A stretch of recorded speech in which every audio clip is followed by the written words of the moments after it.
আজ আপনাদের সাথে শেয়ার করব এমন একটা রেসিপি যেগুলো বাচ্চা থেকে বড় আমরা সবাই কিন্তু রেস্টুরেন্টে গিয়ে সবার আগে কিন্তু এগুলোকে অর্ডার করে খেতে পছন্দ করি।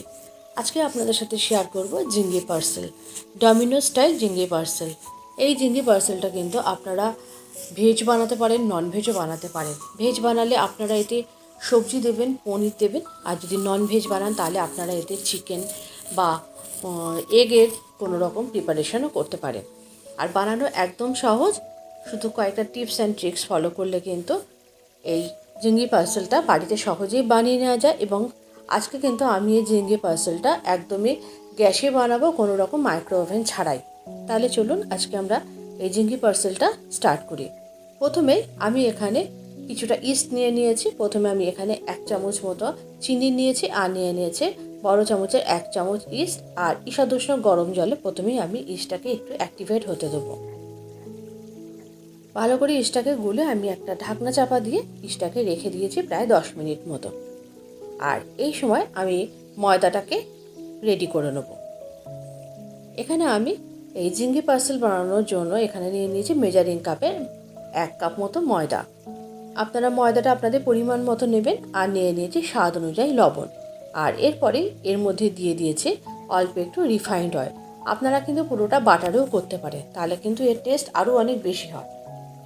এরপরে একটু ময়ামটা ভালো করে দিয়ে নিয়েছি। তারপরে এই যে ইস্টটা এর মধ্যে মিশিয়ে খুব ভালো করে এই ডোটাকে প্রথমে তৈরি করে নিতে হবে। একদম সফট ডো তৈরি করতে হবে।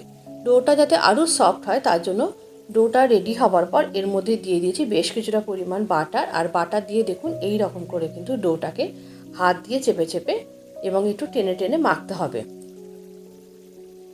ডোটা মাখার উপরে কিন্তু এই ঝিঙ্গি পার্সেলটা কতটা সফট হবে সেটাই ডিপেন্ড করবে। ডোটা মাখা হয়ে গেছে। আমি এই সময় ডোটাকে ঢাকনা চাপা দিয়ে প্রায় 2 থেকে 2.5 ঘন্টা মতো রেস্টে রেখে দেবো। যত রেস্টে রাখবেন তত কিন্তু এই ডোটা আরও বেশি সফট হবে। আর এদিকে আমি ভেতরে স্টাফিংটা বানানোর জন্য এখানে প্রিপারেশন করে নেবো। তার জন্য আমি এখানে নিয়েছি পেঁয়াজ কয়েকটা, আর নিয়েছি একটু রসুন আর একটু কাঁচা লঙ্কা। আপনারা কিন্তু এর মধ্যে যে কোনো ধরনের সবজি অ্যাড করতে পারেন, যেমন ক্যাপসিকাম, অল্প একটু গাজর, এগুলো আপনারা অ্যাড করতেই পারেন। প্রথমেই আমি এগুলোকে একটু মিহি চপ করে নেবো। প্রথমে রসুন এবং লঙ্কাটাকে মিহি চপ করে নেবো আলাদাভাবে, এবং চপ করা হয়ে গেলে আমি এর মধ্যে পেঁয়াজগুলোকে দিয়েও কিন্তু আমি মিহি চপ করে নেবো। পেঁয়াজ বাটা দেওয়ার দরকার নেই, পেঁয়াজ বাটা দিলে কিন্তু খেতে ভালো লাগবে না। সমস্ত কিন্তু পেঁয়াজ রসুন এবং লঙ্কা আমার কিন্তু চপ করা হয়ে গেছে। এরপরে আমি একটা সস বানিয়ে নেবো, এবং এই সসটার জন্য আমি এখানে নিয়েছি শেজওয়ান চাটনি, শেজওয়ান চিকেন সস এবং শেজওয়ান নিয়েছি কিছু অরিগানো দিয়ে খুব ভালো করে একটা মিক্সচার বানিয়ে নেবো। এরপরে গ্যাসের উপরে আমি একটা কড়া বসিয়ে দিয়েছি এবং তার মধ্যে দিয়ে দিয়েছি রিফাইন্ড অয়েল। এবং তেলটা ভালো করে গরম হয়ে গেলে আমি এর মধ্যে প্রথমেই দিয়ে দিয়েছি রসুন এবং লঙ্কার কুচিটা। রসুন লঙ্কার কুচিটা একটু ভেজে নেওয়ার পর এর মধ্যে দিয়ে দিয়েছি যে চপ করে রাখা পেঁয়াজটা। পেঁয়াজটা বেশ ভালো করে ভাজা হয়ে গেলে আমি এর মধ্যে দিয়ে দিয়েছি একটু আদার পেস্ট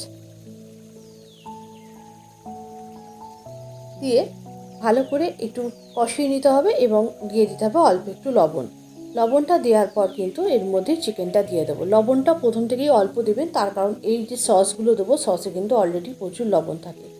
আর এর মধ্যে দিয়ে দিয়েছি কিন্তু একটু পিৎজা সস দিয়ে আমি একটা সসের মিক্সচার বানিয়ে নিয়েছি। এরপরে দিয়ে দিয়েছি এর মধ্যে এই মিক্স হার্বস এবং অরিগানো কিছুটা দিয়ে দিয়েছি। আর দিয়ে দিয়েছি একটু গোলমরিচের গুঁড়ো। গোলমরিচের গুঁড়োটা কিন্তু অবশ্যই দেবেন। আর তারপরে দিয়ে দিয়েছি যে সসের মিক্সচারটা বানিয়ে রেখেছিলাম সেই সসের মিক্সচারটা। আর দিয়ে দিয়েছিলাম বেশ কিছুটা পরিমাণ পেরি পেরি মশলা। এই পেরি পেরি মশলাটা কিন্তু আমি বাড়িতে বানিয়েছি। যদি আপনারা পেরি পেরি মশলার রেসিপিটা চান তাহলে আমি আপনাদের ডিসক্রিপশান বক্সে দিয়ে দেবো। টেস্ট ব্যালেন্সের জন্য অল্প একটু চিনি দিয়ে দিয়েছি। মোটামুটি সমস্ত রকম মশলাই দেওয়া হয়ে গেল। এরপরে খুব ভালো করে চিকেনের জলটাকে জাস্ট শুকিয়ে নিতে হবে। এই সময় অনবরত নাড়তে হবে, তা নাতে কিন্তু চিকেনটা তলায় লেগে যেতে পারে, যেহেতু অনেকটা এর মধ্যে সস দেওয়া রয়েছে। আর নামানোর আগে দিয়ে দিয়েছি 1 মুঠো পরিমাণ ধনেপাতা দেবেন। ধনেপাতা ফ্লেভারটা থাকলে কিন্তু খেতে খুব ভালো লাগবে।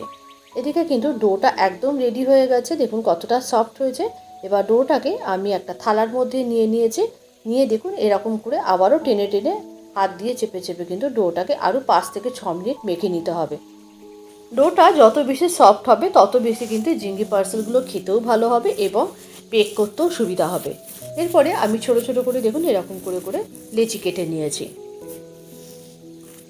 কিচেন স্ল্যাবের ওপর আমি অল্প একটুখানি তেল দিয়ে দিয়েছি, দিয়ে আমি এই প্রথমে লুচির মতো করে আমি একটা লেচি বেলে নিয়েছি।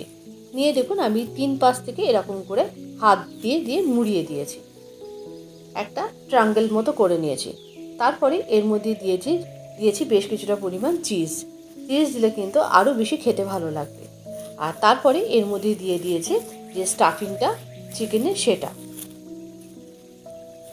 দেওয়ার পর একটু জল দিয়ে দেখুন এই 4-5টাকে মুড়ে দেবো একটার উপর আর একটা দিয়ে।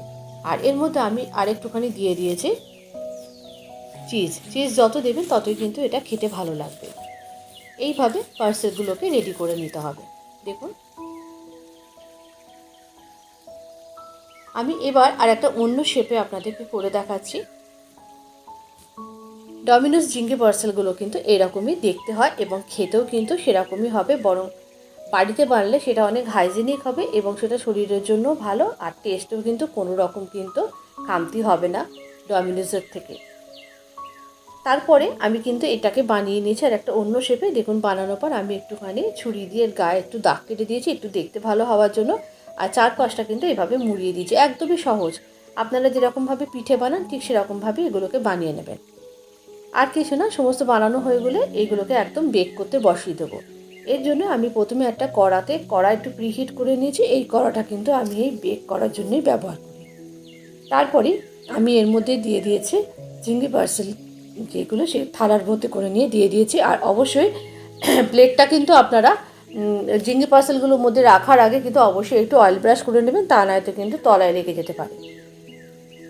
এরপরে এর উপরে একটুখানি আমি বাটার দিয়ে আমি একটুখানি বাটার ব্রাশ করে নিয়েছি। অবশ্যই বাটার ওয়াশটা করবেন, তাহলে কিন্তু জিঙ্গি পার্সেলগুলো আরও বেশি সফট হবে। আর ওপর থেকে ছড়িয়ে দিয়েছিলাম একটু সাদা তিল।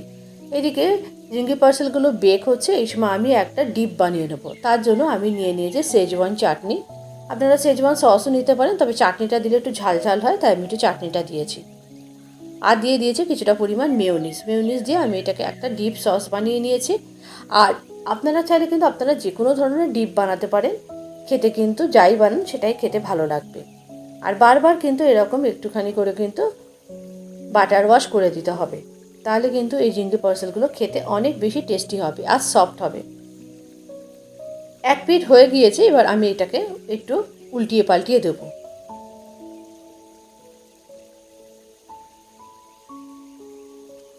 দেওয়ার পর আবারও কিন্তু এখানে একটু বাটার ওয়াশ করে দিতে হবে। এইভাবে কিন্তু আরও 15 থেকে 20 মিনিট এই জিঙ্গি পার্সেলগুলোকে বেক করে নিতে হবে। এই বাটার ওয়াশটা কিন্তু বারে বারেই করতে হবে, তাহলে কিন্তু এই জিঙ্গি পার্সেলটা কিন্তু খেতে ভালো লাগবে। এরপরে আমি একটা প্লেটের মধ্যে জিঙ্গি পার্সেলগুলো সার্ভ করে নিয়েছি এবং আবারও আমি কিন্তু ওপর থেকে একটু বাটার ওয়াশ করে দিয়েছি আর ডিপ দিয়ে পরিবেশন করেছি। আজকের রেসিপিটা আপনাদের কেমন লাগলো অবশ্যই জানাবেন। বাড়িতে ছোট বাচ্চারা থাকলে তারা কিন্তু ভীষণ খুশি হয়ে যাবে এরকমভাবে বাড়িতে বানালে। আর আপনারা অবশ্যই ট্রাই করবেন, নিরামিষ আমিষ যে কোনো রকমভাবেই আপনারা বানাতে পারেন। আর আজকের রেসিপিটা যদি ভালো লেগে থাকে একটু লাইক করে দেবেন।